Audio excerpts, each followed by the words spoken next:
नमस्कार दोस्तों। Indian football एक बहुत ही इंटरेस्टिंग दौर से गुजर रहा है। बहुत सारी चीजें ऐसी हैं जो अभी करंट में हमारे इंडियन फुटबॉल के अंदर खराब चल रही हैं, लेकिन बहुत सारी चीजें ऐसी भी हैं जो पीछे से हमारे इंडियन फुटबॉल को डेवलपमेंट की तरफ लेकर जा रहा है। अब जहां पर मैंने पहले वीडियो बनाई थी जिसके अंदर मैंने इंडिया के अंदर आने वाले वर्ल्ड क्लास लेवल के फुटबॉल स्टेडियम्स के बारे में बात करी थी, अब चाहे वो केरला का प्रोजेक्ट हो, नॉर्थ ईस्ट का प्रोजेक्ट हो या फिर अहमदाबाद का प्रोजेक्ट हो, तीनों के बारे में मैंने अच्छे से डिटेल में उस वीडियो के अंदर बता रखा है। लेकिन अभी रिसेंट में फिर से कुछ नए स्टेडियम्स की अनाउंसमेंट हुई है और इस बार दूसरे स्टेट्स के अंदर ये अनाउंसमेंट हुई है जो एक तरीके से हमारे इंडियन फुटबॉल को अच्छे तरीके से डेवलपमेंट की तरफ लेकर चल रहा है। तो भाई देखो, इससे पहले हम स्टेडियम्स के ऊपर नजर डाल लेना, मैं कुछ डेवलपमेंट की चीजें हैं जो आप लोगों को बताना चाहता हूं कि अभी करंट में हमारे इंडियन फुटबॉल के अंदर क्या क्या चल रहा है। तो भाई देखो, अभी करंट में हमारी इंडियन फुटबॉल फेडरेशन ने ग्रास रूट्स लेवल पर दबाकर इन्वेस्टमेंट कर रखी है, जिसका नतीजा हमें आगे आने वाले समय में देखने को मिलेगा। ये ग्रास रूट्स लेवल क्या है? तो भाई हमारी बेबी गोल्डन लीग्स हमारी इंडियन फुटबॉल फेडरेशन ने चलाई है। इस बेबी गोल्डन लीग्स के अंदर 6 से 12 साल की उम्र के बच्चों के ऊपर अच्छा खासा इन्वेस्टमेंट किया जा रहा है जो पूरे साल देश के अंदर चला करेगी। अब यहाँ से जो बच्चे स्काउट होंगे, जो अच्छे खिलाड़ी होंगे, उनको आगे इंडियन फुटबॉल फेडरेशन ने यूथ लीग के नाम पर चलाया है, जहाँ पर 13 साल से लेकर 17 साल तक की उम्र के बच्चों को खिलाया जाएगा। अब इस यूथ लीग के अंदर भी काफी अच्छा खासा इन्वेस्टमेंट हुआ है, जिसके अंदर काफी सारे क्लब्स ने अपना इंटरेस्ट दिखाया है और वो अब इस लीग के अंदर पार्टिसिपेट करने को तैयार भी हैं। और सिर्फ इतना ही नहीं, हमारी इंडियन फुटबॉल फेडरेशन ने बहुत सारे एक्सीलेंस सेंटर्स भी खुलवाए हैं आगे आने वाले यूथ प्लेयर्स के लिए, जो देश के अलग अलग हिस्सों में हमें देखने को मिलेंगे।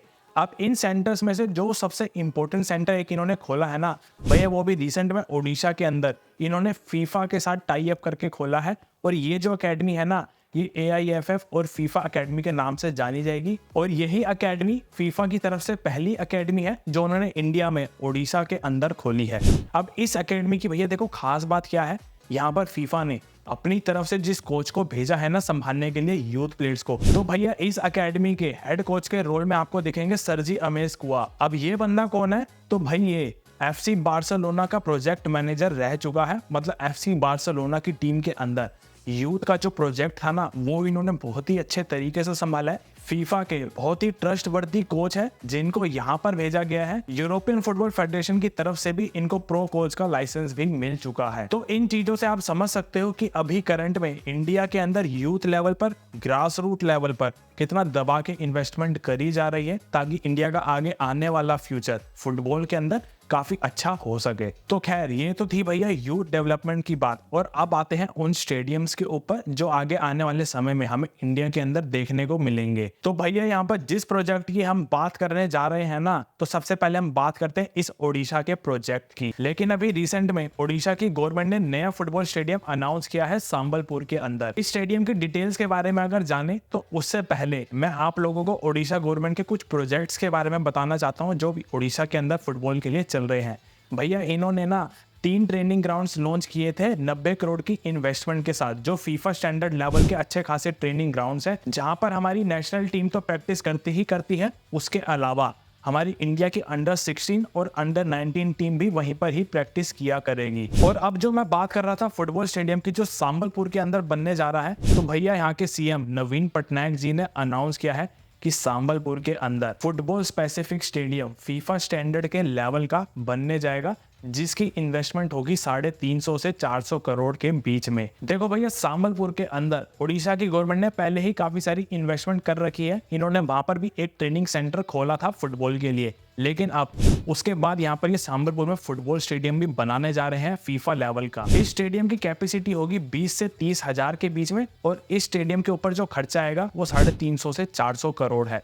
यानी ऐसा मान लो, देखो भैया, अगर उड़ीसा की गवर्नमेंट ने अपनी तरफ से अनाउंस किया है ना, तो आप मान लो अगले आने वाले 2 साल के अंदर आपको ये स्टेडियम देखने को मिलेगा संबलपुर के अंदर, क्योंकि फीफा ने अपनी अकेडमी भी ओडिशा के अंदर ही खोली है। अच्छे खासे ट्रेनिंग सेंटर्स भी ओडिशा के अंदर ही हैं, और अब फीफा स्टैंडर्ड के लेवल का फुटबॉल स्टेडियम ही ओडिशा के अंदर ही बनने जा रहा है। तो यहीं से आप सोच सकते हो कि ओडिशा के अंदर अभी किस तरीके का इन्वेस्टमेंट चल रहा है फुटबॉल के लिए। और वही अब दूसरे नंबर पर जिस प्रोजेक्ट की हम बात करने जा रहे हैं, तो भाई यहाँ पर आता है गुवाहाटी और असम का प्रोजेक्ट। अगर आपको याद हो, जो मैंने पहले वाली फुटबॉल की स्टेडियम के ऊपर वीडियो बनाई थी, वहां पर मैंने नेहरू स्टेडियम के बारे में बताया था। लेकिन अब उस स्टेडियम के ऊपर पूरे अच्छे तरीके से अनाउंसमेंट आ चुकी है, क्योंकि तब उस स्टेडियम के ऊपर ये बात चल रही थी कि इसको मल्टीपर्पज स्टेडियम में बनाया जाएगा या फिर सिर्फ फुटबॉल स्पेसिफिक ग्राउंड के ऊपर। तो अब वहां के चीफ मिनिस्टर हिमंता बिस्वा शर्मा ने खुद अपने सोशल मीडिया हैंडल्स पर अनाउंस किया है कि असम के अंदर नेहरू स्टेडियम को हम रेनोवेट करने जा रहे हैं।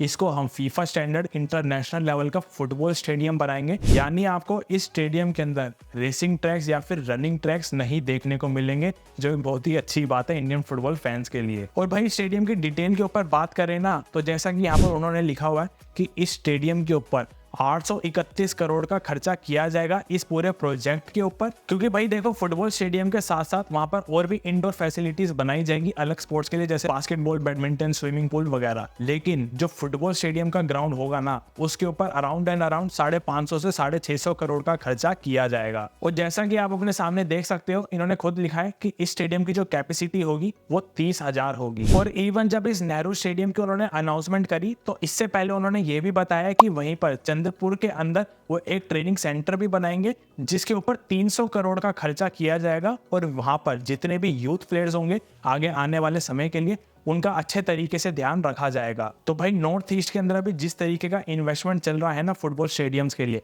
काफी अच्छे लेवल पर चल रहा है। इन्होंने पहले भी एक अनाउंसमेंट करी थी, और एक अनाउंसमेंट इन्होंने ये अब करी है नेहरू स्टेडियम के लिए, जिसके ऊपर 831 करोड़ का खर्चा किया जाएगा। और वहीं अगर अब हम आखिरी प्रोजेक्ट के ऊपर नजर डालें ना, तो भैया सरप्राइजिंगली यहाँ पर वो स्टेट आता है जिसने पिछले कुछ रीसेंट टाइम्स के अंदर फुटबॉल के लिए अपना वापस इंटरेस्ट दिखाना स्टार्ट किया है। तो भैया यहाँ पर मैं बात कर रहा हूँ दिल्ली की। आपको शायद पता होगा कि अभी जून के अंदर हमारा फीफा क्वालिफायर का जो मैच होने जा रहा है कुवैत की टीम के साथ, तो भैया उसके लिए दिल्ली की फुटबॉल फेडरेशन ने अपनी तरफ से बिड डाली थी और बार बार इंटरेस्ट दिखाया था इस मैच को होस्ट करने के लिए। और इवन उन्होंने आईएसएल की कमेटी से भी अपील करी थी कि आईएसएल के मैचेस को भी दिल्ली के अंदर रखवाया जाए। तो जिसके रिस्पॉन्स में आईएसएल की कमेटी ने पंजाब एफसी की टीम का होम ग्राउंड दिल्ली के जवाहरलाल नेहरू स्टेडियम को अनाउंस कर दिया, और अब पंजाब एफसी की टीम दिल्ली के अंदर मैच खेलती है। लेकिन अभी रिसेंट टाइम में दिल्ली की गवर्नमेंट की तरफ से ये अनाउंसमेंट आई है, अगर आपको एक स्टेडियम पता हो दिल्ली के अंदर, BR अम्बेडकर स्टेडियम, जो फुटबॉल का ही ग्राउंड था, वो काफी टाइम से काफी बुरी कंडीशन में था। तो उसके लिए दिल्ली की गवर्नमेंट ने एक रेनोवेशन प्रोजेक्ट अनाउंस किया है, जिसमें उस स्टेडियम का पूरा हुलिया ही बदल दिया जाएगा। तो भैया इस रेनोवेशन प्रोजेक्ट के अंदर ये अनाउंस किया गया है कि उस स्टेडियम के अंदर की जो सीटिंग फैसिलिटीज है उसको फीफा स्टैंडर्ड के हिसाब से अच्छा किया जाएगा। स्टेडियम की जो पिच है उसको भी फीफा स्टैंडर्ड का किया जाएगा। अच्छे खासे स्टैंड्स इंस्टॉल किए जाएंगे स्टेडियम के अंदर। इस रेनोवेशन का खर्चा अराउंड दिल्ली की गवर्नमेंट को 15 से 20 करोड़ पड़ेगा, क्योंकि भाई देखो, जो दिल्ली का जवाहरलाल नेहरू स्टेडियम है ना, उसकी व्यू क्वालिटी में और इस अम्बेडकर स्टेडियम की व्यू क्वालिटी में जमीन आसमान का फर्क है। दिल्ली के जवाहरलाल नेहरू स्टेडियम से अगर आप मैच देखोगे ना, तो आपको ऐसा लगेगा मैं 5 किलोमीटर दूर से बैठ के मैच देख रहा हूँ। लेकिन ये जो अम्बेडकर स्टेडियम है ना, ये काफ़ी ज़्यादा पिच के पास है, और जिस तरीके से अगर इस स्टेडियम की अच्छी रेनोवेशन करी जाती है ना, तो यहाँ पर फ्यूचर में हम इंडियन फुटबॉल टीम के मैचेस देख सकते हैं, जो पहले भी हो चुके हैं। इस स्टेडियम के अंदर दुरांत कप भी हुआ है, फेडरेशन कप भी हुआ है, इंडिया के नेशनल मैचेस भी हुए हैं, जैसे कि नेहरू कप। तो भाई आप यहाँ से अंदाज़ा लगा सकते हो, अच्छा स्टेडियम है जिसकी सीटिंग कैपेसिटी 35,000 है। तो अगर इस स्टेडियम को अच्छे खासे फीफा स्टैंडर्ड लेवल के हिसाब से रेनोवेट किया जाता है ना, तो भैया वापस से दिल्ली के अंदर हम नेशनल टीम के मैचेस होते हुए देखेंगे। तो ऑल राइट गाइस यार, आज की वीडियो में बस इतना ही। मैं उम्मीद करता हूँ आप लोगों को वीडियो पसंद आई होगी, और आप किस स्टेडियम के लिए सबसे ज़्यादा एक्साइटेड हैं कमेंट सेक्शन में बता सकते हैं। और अगर वीडियो आपको पसंद आई हो तो वीडियो को लाइक कर देना, चैनल को भी सब्सक्राइब कर देना, ताकि आगे की वीडियोस आप लोगों के पास आती रहे। तब तक मिलते हैं अगली वीडियो में अगली कहानी के साथ। जय हिंद।